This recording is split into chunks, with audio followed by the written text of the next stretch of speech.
Did you know there's something called empty nest syndrome? It refers to the grief that some parents experience when their children move out of the house. It's more commonly felt by women, especially those who are the primary caregivers, but men can experience it too. And for many women, these feelings are later compounded by things like menopause, retirement, or career changes. Some women struggle with feelings of loss, worthlessness, disorientation, and fear of what's next. Those who haven't worked outside of the house and have dedicated their lives solely to raising children may feel this transition even more deeply. And then couples also face adjustments as they suddenly only have each other to focus on, something that can be both exciting but also challenging. So if you're suffering from empty nest syndrome, today we're going to share our empty nest experiences, how we felt, how we adapted, what worked, and what didn't.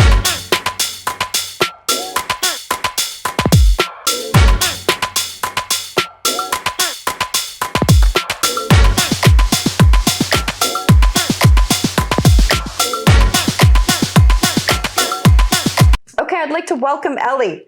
She's a former colleague, a forever friend, and a relative to Norma. Yes. And a fellow empty nester. So cheers. Thanks for being on Real Talk. Thanks for having me. Cheers, Ellie. Cheers. So in my research for empty nesting, I mean, we have our collective research because of our experience. I was looking at a few stats that came up and they said, the average age of empty nesters is 40 to 60. And I guess that obviously depends on when you had your kids, because obviously you'd have to have had them young if you're an empty nester at 40 versus 60. And empty nest divorce is a thing, right? Because, I was already divorced, so it wasn't a thing because of empty nest. But, couples are 40% more likely to divorce after their kids leave the home. And that's a high number. Yeah. And then it also takes 18 months to 2 years to transition from mom to independent woman. And I could see that too, because if you did that full time. Yeah, it's a huge adjustment. So how do you feel about being an empty nester? Well, now I feel great. Yeah. At the time and leading up to it, not so great. Yeah. And one of the stats that you just mentioned was something that I feared a lot of. Not that we had problems in our relationship at all, but that there's a lot of people who at that period of their life, they start separating. There's a divorce. Yeah. And I thought, oh my goodness, is this something I need to be wary of? And that kind of was a little thing that was kind of inside me. And I always kind of thought about it. Luckily, I can fast forward, we had a great time through it. We'll talk about challenges with it as well. Right. But I was really fearful of it because I had heard a whole bunch of things. And, through school and parents, you hear people separating all the time. Yeah. Or I'm only together for the kids. And once the kids go off to university. Say that all the time. Right? And wow, if our kids are going off to university, what happens to us? So those are real life things in my mind, not so much in my husband's. So yeah, interesting you say that, because as you were talking, I was thinking, I wonder if men see it the same. Like if they worry about it the same. Well, oddly enough, I was asking Joey, right? I thought, let me ask his perspective. Now, it's a few years ago, right, that we started this whole process.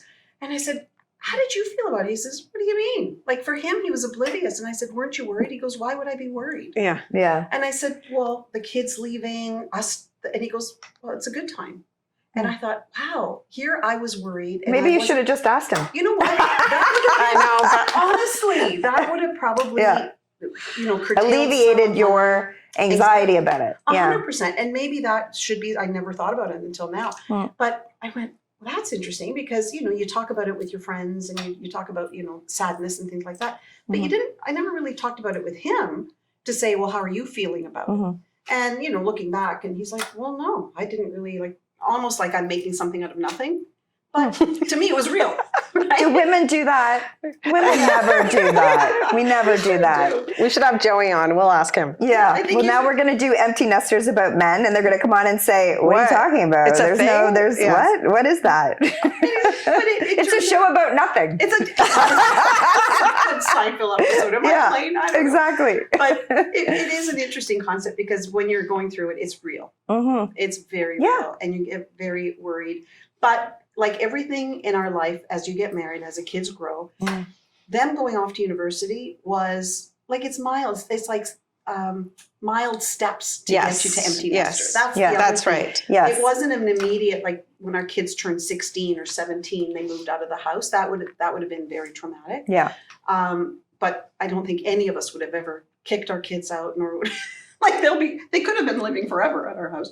But when I look at it that way, I think all of these other things kind of led us up to it. And then even when they were teenagers, when they stopped doing or when they continued doing the programs that they were in, but we didn't have to drive them all the time. Oh my God. That was wonderful. It was wonderful. And I never thought about it until I was kind of thinking about what we're going to talk about today.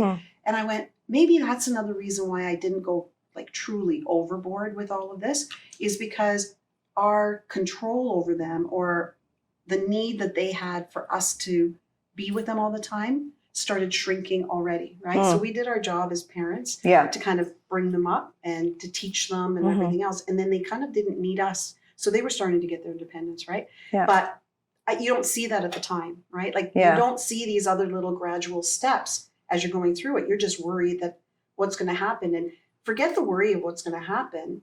It's the loneliness and sadness that they don't need you anymore. And that well, that's a big thing, who I am think. I, right? Everything that you just said is stuff that went through my mind. And, you know, they go away to university, and that wasn't so bad because I knew they were coming home. Well, that's a whole other thing, because I guess you're not truly an empty nester, even though you feel like it when they go to university. Because, I mean, they all come back, usually, at least for a short period of time. And then we even have the whole boomerang thing, which can happen too. And it's happened to me, but very like it was temporary. So just to outline. So you have 3 kids, 2 are twins. Yep. Yes. So when were you a full-on empty nester? Well, full-on empty nester, I suppose when COVID hit. Yeah. Full on meaning all of them were out of the house. Yeah. Oh dear. Well, Erin was the first one to technically move out. But Sarah moved out inconspicuously moving out. She took our new truck and went across the country. Did she ask? Well, she did. she just didn't. But it was temporary. We called the police and the truck was gone? It was supposed to be temporary. Right? And that too was heart-wrenching because she was the first one. She's the eldest. Yeah. So she was the first one, and she's like, I can work from anywhere. And she started her journey across Canada with another friend. You know, there was the 2 of them that went across. They went to Victoria. She stayed in Victoria, I think, 2 months or 3 months. And then she decided, so her friend flew back to Toronto. And then she took the truck and made her way up inland BC. Wanted to do some skiing, and then made her way to Banff. So we've been to Banff a few times, and the kids loved it. So we thought this was all just a road trip for her. On the way back. On the way back. And she's going to stop, and she's going to be in Banff for a little while because she can work from anywhere. So we thought this journey was going to be 6 months max or 8 months max. And now it's, I suppose it's 4 years now. So that journey, had I known. Does she still have your truck? No. The truck did come back, and we had her Yaris. So all of that, the truck did finally make its way back. Yeah. A few dents, you know, from living out in the mountains. But I think that one too is a little unique experience because I didn't think she was moving out, but it was still sad, right? Your baby is going across the country in a car, like, you know, and now she's going to be away. But, you know, we still kept in touch, and all of them was great. But then as she found a place to live, and it was going to be longer, and then she wanted to stay, and now all of a sudden, so I don't think I was able to work myself up because I thought this was just it was more gradual, and you didn't expect it. But you said Aaron was the first to leave. So he was actually the first to leave. We didn't know that Sarah was going to now not come back home. So he moved out with his girlfriend, now his wife, but she was his girlfriend at the time. So they moved out, and that was very hard. That was really, really hard on us, on all of us. Like, you know, Joey did cry with that. Just knowing that he's leaving the home and he's not coming back. Right. That his room, but we kept his room for many years. And then now it's not really his room. Yeah, we'll talk about the room stuff. But it was really, really tough. I remember that, like, we were taking pictures. It was almost like when they go off to school and you're taking pictures in front of the house. And, you know, and then when he left, there were a lot of tears because it's like, okay, now they're, you know, you're waving goodbye, like, goodbye, hug you. Yeah. And then it struck me. I mean, I still had Hannah at home, which is great, but. And it still hit you that hard, even though you still had one. I mean, they're all different kids leaving, obviously. Yeah. So. Even though he's 20 minutes away. Yeah, you know what? Honestly, when you look at it that way, I should be like, I am happy now. Yeah. But you just feel very sad because part of your life Big is change. over, right? Big change. You're not going to see them on a daily basis, and with sons, they don't always, call on a daily basis or a weekly basis. I don't have sons, but I've heard. But it just changes the dynamics, right? And you don't know how that dynamic will change. But you're right, he's 20 minutes away. Sarah is Right. A flight. It's a bit A flight different. away. Yeah. So that really also breaks your heartstrings. But you know that they're happy. Like I see Aaron and he's really happy. I see Sarah and she's in her element. That is absolutely critical because if your kids move out and they're unhappy or they can't make it work, and then it's all the stress. Yeah. So Norma, because you are also, we're all empty nesters in different ways and for different periods of time. So you have two kids, Michaela and James. Yes. James is now gone. Yes, he's gone. But I mean, I guess I was raised in a different way. It's a good thing when kids leave the nest. It's nothing to cry about. They have to live their own life. And that's what I was told growing up too. Yeah. So I don't have that European background. No, let them stay at home forever. No, they need to get out and do their own thing. So when James went away to school, even though he's at Western, so he's a 2-hour drive away, but it feels like it's a couple of weeks and then they're back for a break. Oh, I know, and then it feels like they're gone another couple of weeks and then they're back again. So I don't really think I felt the absence of him because I think when he was home, he would, be in his room, he would do his own thing. It's not like they're hanging around you all the time. So I think when they do come home, that's when they almost give you way more attention. So I felt it was just a better experience. They go away, they're living their life, then they come home and you actually spend time together when they're home for the week or when they're home for Christmas. And then the last couple of years of university, when COVID hit, he was stuck in our house. So then he was taking school from our house. So then we saw him every day. So then, of course, then we didn't have that empty nest. Yeah. And then Michaela went off to school and same thing. She comes home and she calls often. So it still feels like, she's kind of back and forth. But then James did move out just 2 years ago, and he moved out downtown, not too far from where Ellie's son is, Aaron. And yeah, you do feel it more so when they're gone, because then it's not as if you're going to see them on the weekend. You do have to make an effort to, make the phone call. Oh, I haven't heard what he's up to. Give him a call. And then, do you have to plan stuff? Are you coming home? We're going to do this on the weekend. And you still see them because they're only a half hour away. But yeah, that's a big deal when he's gone. Now, Michaela is at school, so she's still coming back and forth. So I don't really know what it's like to have both out. Yeah. So I still feel, like Michaela's around. But let's face it, when Michaela's home, her schedule is full. She's doing things. She's gone. She's not hanging around, which is the way you want it. You want them to have fun. Yeah. So. Oh, for sure. So I haven't felt that complete absence.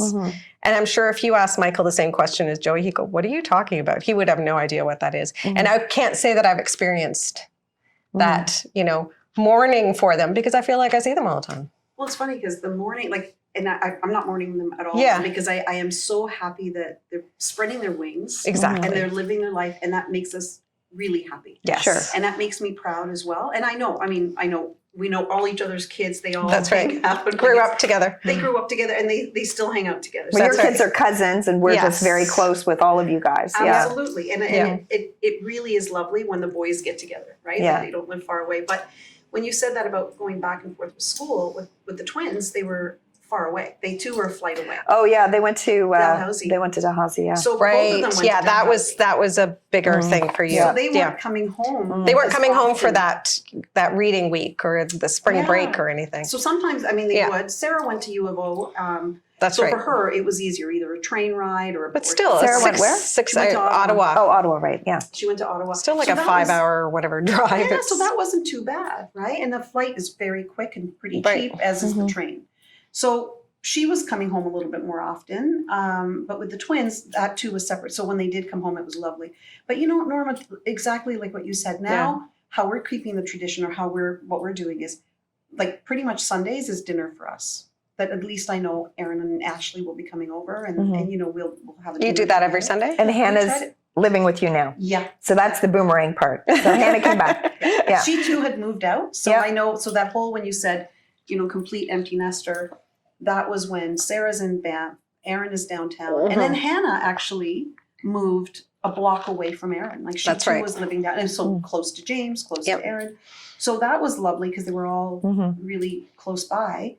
And, you know, taking her out and moving her out was also maybe not as traumatic as with Aaron, only because we've already experienced that, Yeah. right?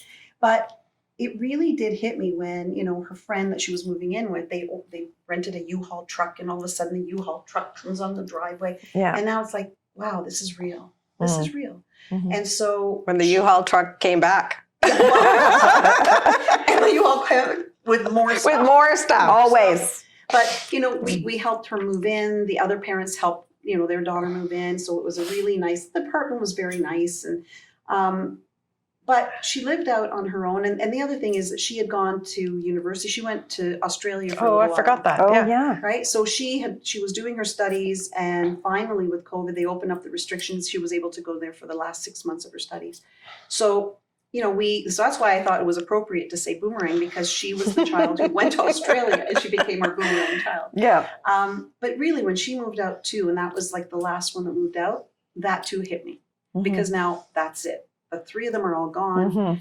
And then, you know, like we helped her set up her place. Her place was beautiful. She loved it. She too was coming back. So the Sunday night dinners were still something, or at least wanting as much as possible. And then through, you know, rents in Toronto are really, really high. Oh my God. Yeah. Yes. And in the building that she was in, the rent there was no rent control on it. So it was not making sense for her to be living out. And she works not far from the home. And how many bedrooms do you have in your house? Well, we have 4 bedrooms. Yeah, you've got a lot of empty bedrooms there. Empty bedrooms. Yeah. So basically she moved back in. Yeah. You know, she had asked, can she come back in? And the answer, of course, course, is yes. yes. Right? Like we would never, like we never kicked our kids out, but we would never say no if they needed to come Of back. course. And I think we're all Yes. of All the same mind in that way. 100%. All of the same mind. And we'd be actually very happy when they, like, well, let's just, I shouldn't say we'd all be really happy, because if they all came back right now, I don't know if that would be the case. But no, it was lovely that, you know, she had moved out. But then when she did come back, we did have to kind of set a little bit more ground rules, because now she has lived on her own and she has that independence, right? But you know, it's worked out well for us. You know, she still does her own thing. We get together, we have dinners together. Yeah, you guys have great dinners. Yeah, I think that's the main thing. I know for me, and it was similar, that it is in stages. It's not like one day you wake up and if you have 2 or 3 kids, they're all gone and it hits you like a pile of bricks. But you know, they both went away to university and then college. Then they come back. Then they go away again. Then Paige went overseas, and then she came back. And then also for me, because I had gone through a divorce and there was shared custody, although Rachel was with me most of the time, like there was back and forth, right? There was back. So I was kind of used to sometimes having Some an alone empty time. house, Yeah, right? that's right. And at first I didn't like it, but then you get more and more used to it. But now I think it's wonderful, because I have my own place, I have my own independence, I do things when I want. But, and I think this is the key thing we've all said in some way, is my kids live now 10 and 20 minutes away from me. So if all of a sudden, like Sarah, if one of them went to Banff or they were really far away and it was hard for me to see them at least once a week, that would bug me. I think that's different. And I think that is probably when it's super hard for moms and even the dads. They'd notice if all of a sudden, like, the kids are totally gone and far away and you don't see them all the holidays and maybe every other Sunday or something. Like, I see my girls all the time. And there's a time difference. Oh, I should give them a call. And you think about what time it is. And the time difference does make a big deal. Like, even if it's only 2 or 3 hours, it does make a difference. I think of her. 9 a.m. You might want to call. Oh no, I can't. It's 6. And I did that the other day, totally oblivious what time it was. In the morning? Yeah. And Sarah picks up the phone. She's like, what's going on? I'm like, oh, she goes, well, I'm still in bed. I thought, oh my God, I thought it was later than it was. Yeah. But 2 hours does make and it's funny when you said that about, you know, how you would react. Another fear that happened with us was when Hannah went to Australia, because if she went for her whole program, you know, she would have been gone. Was it a 2-year program? Yeah. Yeah. So she would have been gone 18 for, months, I think. But it's a beautiful country. And, you know, you love their accent. I do, at least, right? I love any Aussie accent. But, you've heard many stories about people finding someone in another country. You Yeah, go and to then they don't study come and back. they fall in love. 100%. And it's not necessarily I going to be a didn't think of Canadian that. that she, right? So I was like, oh my goodness. So when she only was there for 6 months, it was like, okay, not so bad. Yeah, I you can mean, still meet someone in 6 months. I worried about that with Paige when she went to Ireland yeah. so much. And I was really surprised it didn't happen. And I mean, it would be a great country to have to go back to, but it's not a country that you would be able, it's a 24-hour, Yeah. like to get there. So for us, that was one thing. And then now with Sarah and Beth, and then with Aaron, potentially if him and his wife is from Vancouver. Mhm. So if they ever decide they want to move to Vancouver, now we have 2 out west. What happens to us now? Are we empty nesters in a new city? Mm. Like then, And then if you moved there, then we'd be empty nesters missing Ellie and Joey. there you go. So let's not talk about that one. Exactly. It's supposed to be uplifting. We want to help people not get depressed here. No, but back to the empty nest part. When Hannah does come, like when she did move back in, I have no. If she says to us tomorrow, or she says to us in 6 months, it's time. I want to move out. I would still be sad, but I would again be thrilled Yeah. that she's starting. And Norma, it's so true, right? Like Yeah. you want them to be up and you don't want them to be tied to you and they can't do anything without you. But not every parent is like that. I know the 3 of us are. And we were all working parents too. True. So we weren't, Yeah, we're I not think it's the- much yes. harder if you Yeah. if you sacrifice by taking care of your children. And if you have a number of children, Yeah. that's a long time to be out of the workforce. That's all you've done. And that is that's your been your job. main focus 100%. And your identity. Yes. Yes. So that You're the mom. must be so hard.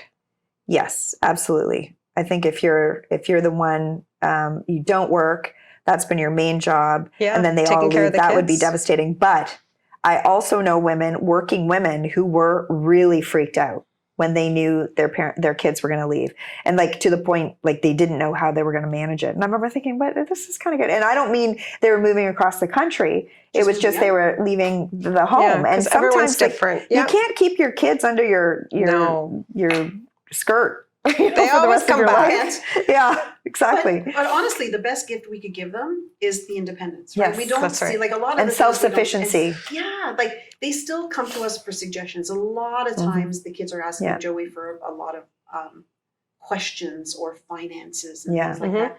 So they do turn to him a lot, and then they do turn to me. But like at the time, you think, oh, now they don't need me. They're never going to call me. Yeah, they do. Will they ask me for advice? Will they ever, and then they make comments and you think, and then they thank you for things. That's the other thing that happens. Get when that. they move Yes. out. Yes. So all these They- wonderful things, like this is not a sad pity empty nester story. It's more like there is light at the end of the tunnel. It's a little bit of a rough road and a little bit of a patch you have to go through. But, the greatest gift that we could have ever given these kids is, first of all, education and everything, but Yes. their own path. And, you see each one of them has, their own thoughts and their own ways of doing things, but they're all so similar. And I Right. think we all, as 3 working mothers as well, encourage them to go away to go to school. Yes. That was Whether it big. was, to Ireland, or even Paige went to Guelph and out to Halifax or wherever they went, Ottawa, London. We all did that because it's important. Even though it would have been cheaper to stay home in Toronto, stay home, go to school, but they just learned so much being Well, on I their remember. own. So Paige went to Ireland, and but first she went to Guelph, then she went to Ireland. Yeah. But Rachel, she only just went to Toronto, Yeah. which was only But 20 minutes away. But she- for her, yes. it was so good for her. Because I she remember didn't those stay years. at home, and She didn't stay at that's home, the and important she part. was away, and she met new friends, Yeah. and she really developed her independence in those couple of years. It was amazing to see that evolution and the growth. And don't you notice how much they appreciate you when they come back Yeah. after their, even if it's only for a few months? They did, but I think especially when they're out on their own and they have their own places, and then you really see how much they appreciate you. And I think that's why I'm saying, like, I don't love it, but I'm fine, and I've totally embraced being an empty nester, knowing that my kids are 10 and 20 minutes away, and I see them all the time, and I talk to them all the time. They live close, so it would be tough.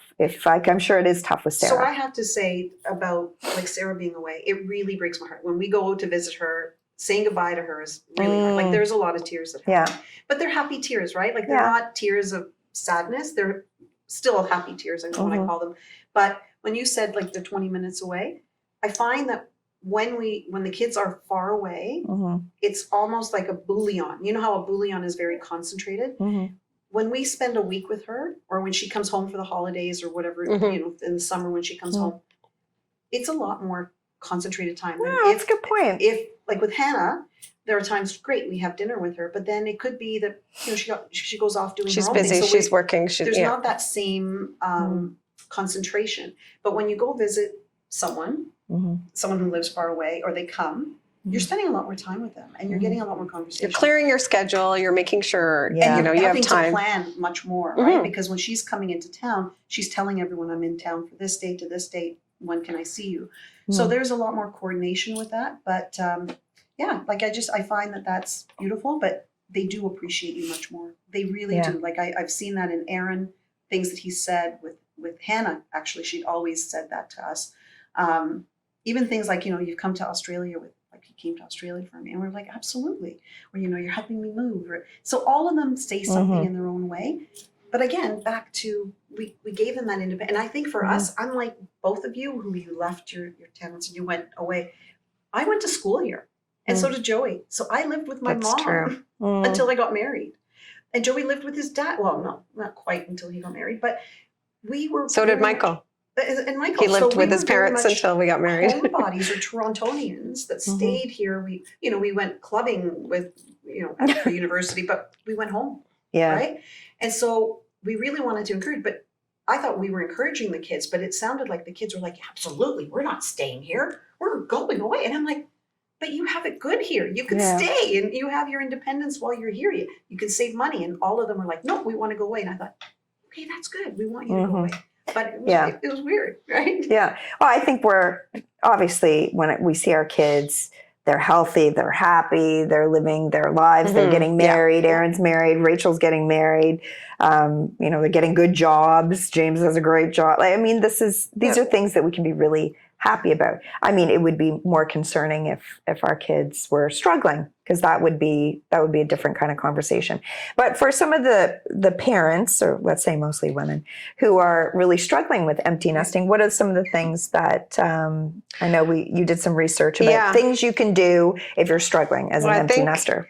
I think if you are feeling that sadness, I think it's important to acknowledge that grief. Talk to your spouse about it, talk to a friend, your close friend about it, and just, take it easy on yourself. I think that's important to do. Yeah. And I think changing your mindset, think of this as the beginning of a new chapter for your kids. And also it can be a beginning of a new chapter for you and your spouse as well. And address any common fears or misconceptions about, aging or feeling irrelevant or stuck. I mean, I think that's what everyone feels it a different way. I think if you're struggling, you should definitely get therapy. I mean, I would be 100%. If, talk to your spouse and your friends, but I think if you're really struggling, you get a therapist. I think so. It out. Yeah. And I think it's a good time, and I think we talked about this on a different episode too. I think it was our New Year's episode where, start investing in yourself. What are the things that you've been putting on hold because you were working and then you're taking care of kids and you felt like you didn't have a lot of time? Like maybe now is a time where you can, volunteer somewhere where you want to, or take up a hobby, or get healthy, do things like that. Yeah. Or even, maybe now you can, if you're single, start dating. Maybe people put that on hold because their kids were at home and now it's time to focus on you, right? I would say, as someone who was divorced and single, and then I remember when both kids were away at school, like it was just easier to date. And then when they came home, it's kind of, you just stop it again because it's just more awkward, and then when they're out again, where you're going. Yeah, I mean, you feel like you're the kid again, right? I remember that. So it's not as though clearly you're not bringing men home and all that kind of stuff, but just even going out on dates, it's easier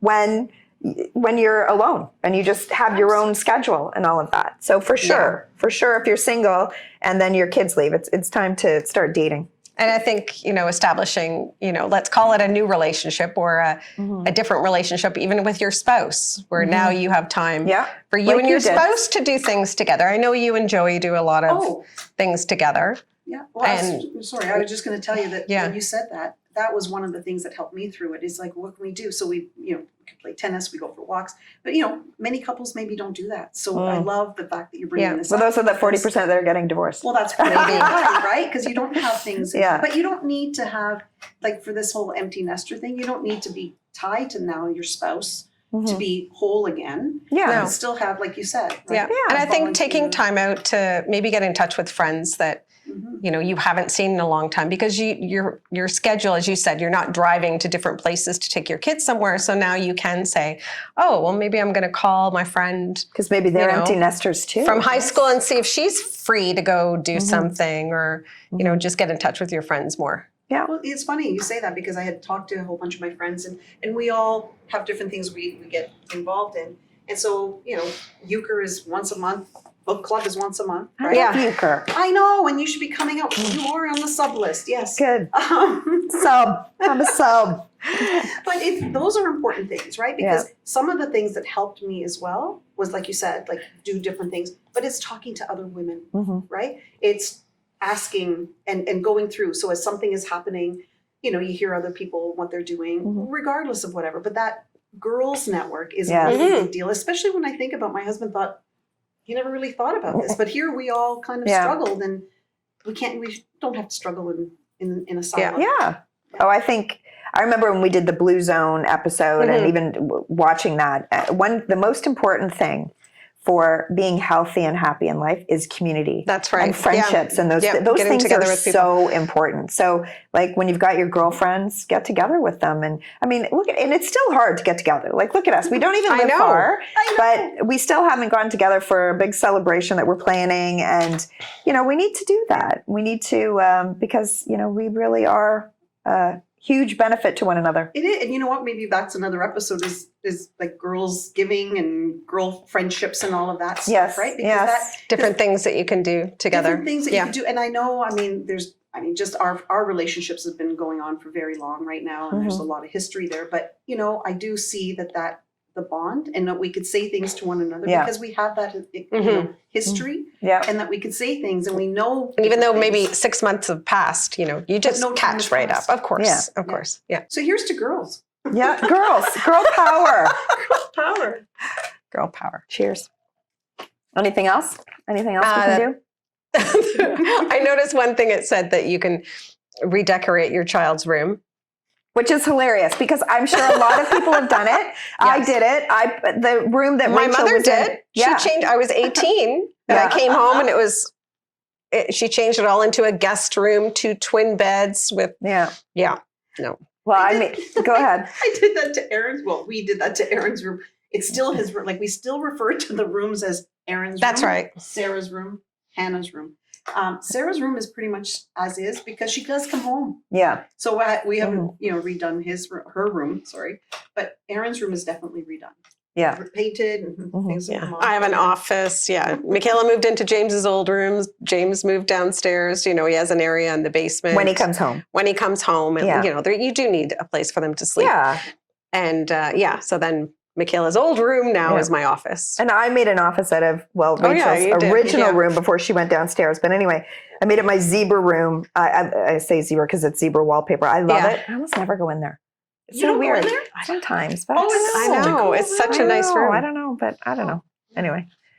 Well, there's lots of things we can do if we're struggling as empty nesters. And I think one of the main things is talk to your girlfriends, but also if you're really struggling, get a therapist, because you need someone objectively who can help you through it, who's helped many people through it. Because it can be a really hard time for people, but it hasn't really been for us. I mean, well, it has been and it hasn't been. I think, again, because we went through all of these different levels. It wasn't just all of a sudden one day we woke up and we're empty nesters, because that would hit you like a ton of bricks. And if all of your kids went away and you saw them once a year or less, that would be hard. Because, our kids are going to have grandchildren, and then we want to be able to see them, right? So that's another reason, like. Or grandpuppies. Some of us have grandpuppies. Oh my God. Yeah. I have joint custody of one of my grandpuppies, but that's okay, because I love my grandpuppies, all of them. So we've told you about our empty nest experiences. Tell us about yours. We want to hear from you.